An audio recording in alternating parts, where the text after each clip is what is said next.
గతంలో సర్వేలో పాల్గొనని 3.1% మంది కోసం మరోసారి సర్వే చేపట్టబోతున్నట్లుగా తెలంగాణ ప్రభుత్వం ప్రకటించింది. 3.1% మంది సర్వేలో పాల్గొనలేదని, అలాంటి వారి కోసం ఈ నెల 16 నుంచి 28 వరకు సర్వే నిర్వహిస్తామని డిప్యూటీ సీఎం భట్టి విక్రమార్క తెలిపారు. 42% రిజర్వేషన్పై వచ్చే నెల కేబినెట్లో బిల్లు పెడతామన్నారు. అసెంబ్లీలో బిల్లు ఆమోదం పొందాక కేంద్రానికి పంపుతామన్నారు.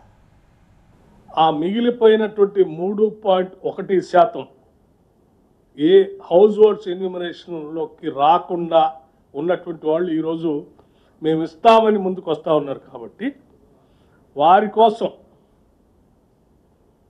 రాష్ట్ర ప్రభుత్వం మరొక్కసారి ఎన్యూమరేషన్ చేపించుకోవడానికి ఈ లెఫ్ట్ ఓవర్ ఫ్యామిలీస్కి ఫిబ్రవరి 16వ తారీఖు నుంచి 28వ తారీఖు వరకు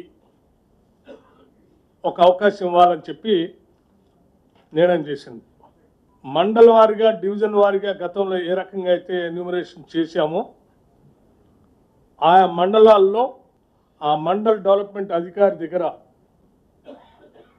ప్రజాపాలన సందర్భంగా ఏర్పాటు చేసిన వ్యవస్థలో అక్కడ తిరిగి ఆ మిగిలిపోయినటువంటి వాళ్ళు ఎవరైనా వచ్చి అక్కడ అప్లికేషన్స్ ఇవ్వచ్చు.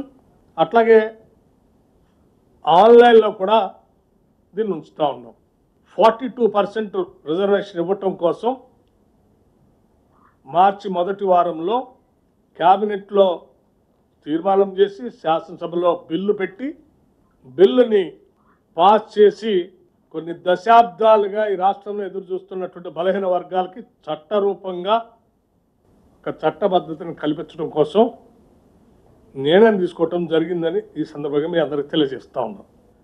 ఇక్కడ బిల్లు పాస్ చేయటమే కాకుండా ఈ పాస్ చేసినటువంటి బిల్లుని కేంద్ర ప్రభుత్వానికి పంపిస్తాం. పార్లమెంట్లో కూడా బిల్లుకి సంబంధించి కేంద్ర ప్రభుత్వం మీద ఒత్తిడి తీసుకొని వచ్చి బిల్లుని పార్లమెంట్లో కూడా ప్రవేశపెట్టి దీని మీద ఆమోదం పొందడం కోసం మేము చేయాల్సిన ప్రయత్నం అంతా చేస్తాం.